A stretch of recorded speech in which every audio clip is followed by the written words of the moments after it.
Oh yeah, my Dallas Cowboys are 5-1. Yes, sir. It is just a really amazing time to be a Cowboys fan, and what we've been doing here these last several weeks.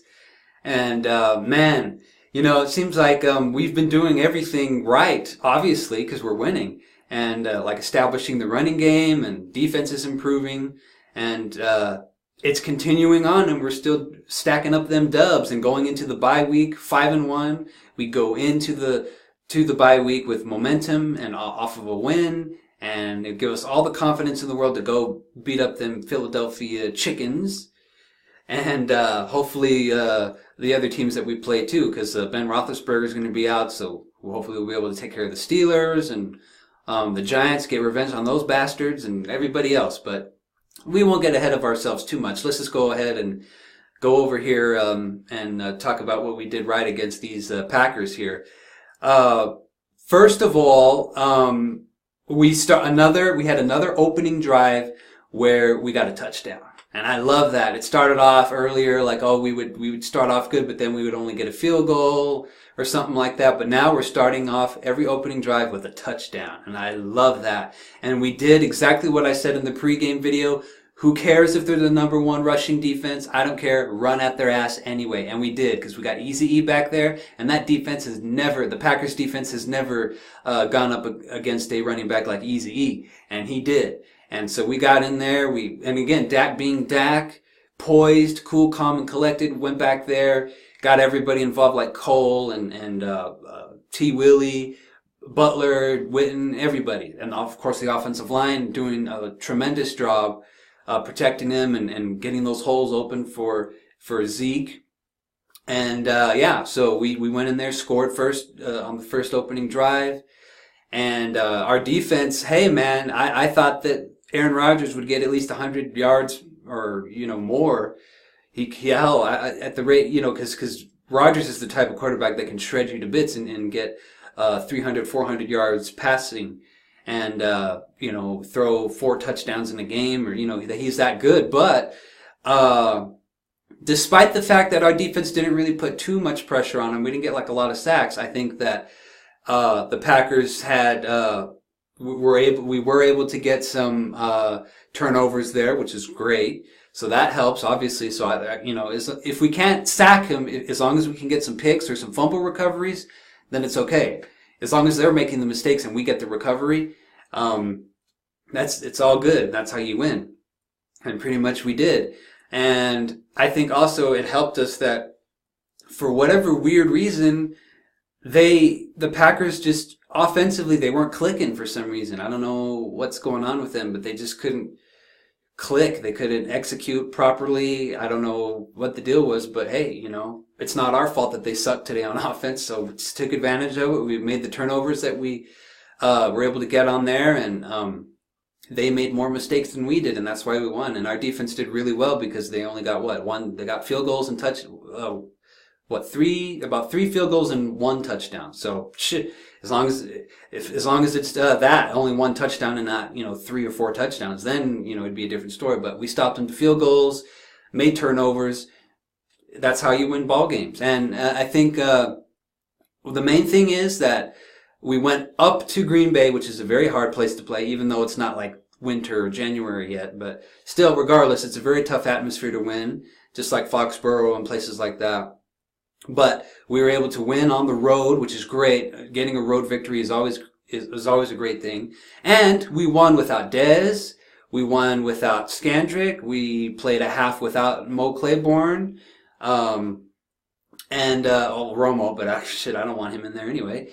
So we're able to win without our major playmaker like Dez. Although I'm sure he'll be back for Philly. He's got a whole week to recover, and I'm sure he'll be back. And we'll kick a lot of ass with him in Philly. Just another weapon for Dak, right? Which is great. So everything is great, and I'm just loving this youth movement. Again, Dak and Zeke in there, and then our defense, our younger guys stepping up like Anthony Brown and of course Byron Jones, and they were able to step up when Mo got out, and they made some really great plays and covered really well. Even Brandon Carr looked pretty good too. And everybody. We didn't get a lot of sacks, but we put enough pressure on Rodgers to, I guess we put enough pressure on him for him to fuck up and, not be accurate today because he was really off and the receivers couldn't catch for shit. So, they just weren't clicking today. So that helped us. And, yeah, just everything is clicking. Yeah, Dak got his first interception and, we had a fumble, he lost 2 weeks in a row that he got fumbles recovered back. But hey, did it cost us the game? No. Who cares? You're going to make mistakes here and there. As long as it doesn't cost you the game, ain't no problem. And it didn't cost us the game. We had some mistakes here and there, but we still won and we're continuing to win. We have all the confidence in the world. Dak is cool, calm and collected, poised, everything. And Zeke is on fire. And again, the defense is improving. Even when guys like Skandrick and Mo go down, we got, some young, fresh guys like Brown and Butler and, not Butler. Well, yeah, Butler too on offense, but I meant, Byron Jones. And, Anthony Brown and those guys stepped up and everybody. So defense is improving and they did against, come on, this is the Packers, Aaron Rodgers, like I said, he can put 400 points on you and get 4 or 5 touchdowns in a game if he wants. Didn't happen today, man, and they were in Green Bay. No excuses. And we did everything right, and we did get a couple injuries, and we still won. And we made a couple mistakes, but we still won. So that's the difference here. You can have injured guys and make, a couple mistakes here and there, but you're still able to win. And I was confident. I was scared, because, they are the Packers, and they are a good team. They're a playoff caliber team, but I am confident. Especially when we had that opening drive with the score. And at halftime, I thought, I haven't been this confident since I was in kindergarten which was the last time we won a Super Bowl. That's the last time I can sit back and be like, yeah, we got this. Really the last time I was that confident was in 2007 when we went 13-3. But aside from that, I've never been able to sit back and just relax and think, oh yeah, we got this. And I think, and thank God I picked us on my NFL Pick'em, right? Because I thought, well, it's in Green Bay, da-da-da-da. But I thought, you know what? There's just something, I'm wearing a Star Wars shirt. It's like a Jedi, intuition where you can predict things. And I thought, I got a good feeling about this. I think we might win. And so I went ahead and I said, I'm going to be a homer. And I did it. And I will be a homer and I'll continue to pick the Cowboys. I'll pick us to beat the Eagles. Of course, the Browns. I would have originally picked the Steelers to beat us, but I'm going to go ahead and say that we'll beat the Steelers now that Roethlisberger's injured. I'm not sure when he's coming back. So if we can beat the Packers, we can beat the fucking Steelers. It is on the road, but anyway, we'll get to that in a couple of weeks. But anyway, I'm more confident now, and I'm going to pick our Cowboys to win. I'll probably continue to pick us to win until we play Minnesota. That's going to be woo. But I hope we can get revenge on those damn New York Giants too, which I'm sure we will. But I'm just so happy. It's just it's amazing, man. This is a great time to be a Cowboys fan, especially what happened last year is so disappointing, and then now it's just a whole new team, man. It's a completely new team, new confidence, new blood, everything. And one thing that I love about this team is, again, the youth movement, but the chemistry, the friendship of the players. The young players are already best of friends, and if you just watch everybody on social, that's what I love about this day and age with social media. You get to see everybody on Snapchat and Instagram and all that, and seeing what Lucky Whitehead, he's always funny, and seeing what Zeke and Dak and all those guys, see him on the plane traveling. In the at the new headquarters at the Star in the locker room, goofing around, and it's just great to see that these guys have a brotherhood and they love each other. They're having fun because we're winning, and they have chemistry and everything's clicking, and it's great. It's just when Emmett came into the league in 1990, and Michael brought him under his wing, and they became, them and Troy, of course, they became brothers, and they would work out together. Of course, they partied hard, and, hopefully we don't party that hard, because, you can get in trouble here, but with smoking weed and cocaine like the 90s Cowboys did. But other than that, I love what they're doing. There's just the off the field stuff, and they're smart. They're not, we've had, a couple of guys suspended for this and that, but overall, the majority of the team, they love each other. They're brothers. They're having a good time because we're winning, we're executing, we're doing everything right. You know, it's night and day. It's a totally different team compared to last year. It's amazing. And I'm loving it. And again, it goes back to the youth movement. I saw when Dion on NFL Network was interviewing Dak, you know, Zeke comes in shirtless. He's like, hey. Or no, he was interviewing Dak and Zeke came in and yeah, so it just, they're joking around. They're already best of buds. It's a brotherhood. They love each other.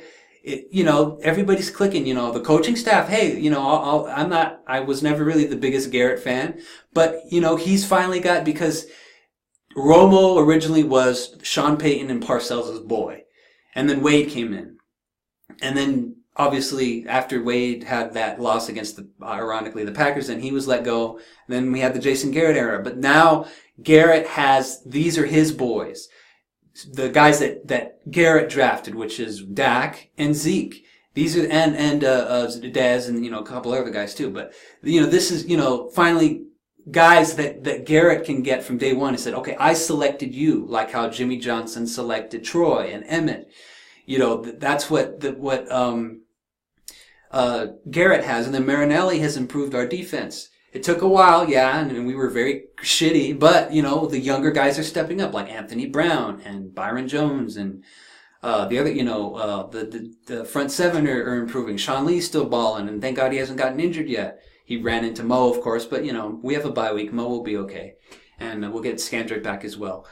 But I just love it. It's great. I'm so proud of these Cowboys. I'm loving the youth movement, you know, and this, you know, the whole Tony Romo thing, you know, and you notice how Jerry's becoming and we all know how Jerry is. He's a showman. He likes to fuck with the media. He likes to fuck with the fans and, you know, do like a cliffhanger with us and be very sneaky with how he talks, you know, when he's asked about Tony but you notice he's kind of distanced himself just a little bit by saying, instead of saying, yeah, Romo's coming back guaranteed after the bye. Romo's coming back tomorrow or against Philly or against Cleveland or whoever. He's kind of distanced himself now. Now he's just kind of being a little, playing, he's being very playful with the media is what he's doing. Like, you know, and he loves it and he's a showman and that's what he does. But, you know, come on, man. This is, especially after the bye, and I think we will beat Philly, there's no need for Romo to be back. It's all about Dak attack, the youth movement. If it ain't broke, don't fix it. Don't take our momentum away and put Romo in there, who's probably going to be rusty and who might get hurt again. High possibility that he can get hurt again.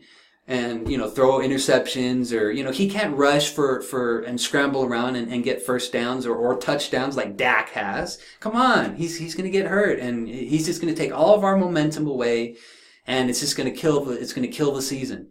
So, you know, that's my thoughts on that. Everybody knows I ain't no Romo-sexual. I'm Dak attack all the way. I'm pro youth movement and this is, right, with the exception of Jason Witten and a couple of other guys, this is the millennial Dallas Cowboys. This is like when my dad was my age, it was the Generation X Cowboys of the 90s, you know, guys, again, with the exception of a couple of veterans, everybody else, it was all guys born in, you know, from 1966 to 1972. Whereas now it's guys born anywhere from the mid to late 80s to the 1990s. This is the millennial generation of the Dallas Cowboys. And that's what I want to see, the youth movement.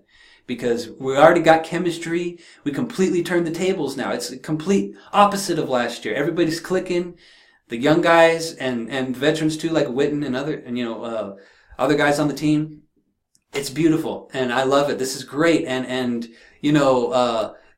this year personally for me has been, you know, kind of up and down. You know, my dad got laid off at a job and, you know, we've been, you know, it's just kind of been a weird year this year, but now that the holidays are starting to come around, Halloween's coming, and the Cowboys are winning, it just makes this year much more worthwhile, and I'm so happy that the Cowboys are improving, and everything's working out great, man. It's a great time to be a football fan and a Cowboy fan especially. So I'm excited. It's great. I can't express how excited I am and how happy I am about this team. But anyway, I won't be doing any more videos as far as Cowboy related until Philly. But I will be doing my pick'em video sometime this week, and that'll be it since we're not playing. It's a bye week, so Anyway, so go Cowboys. So happy about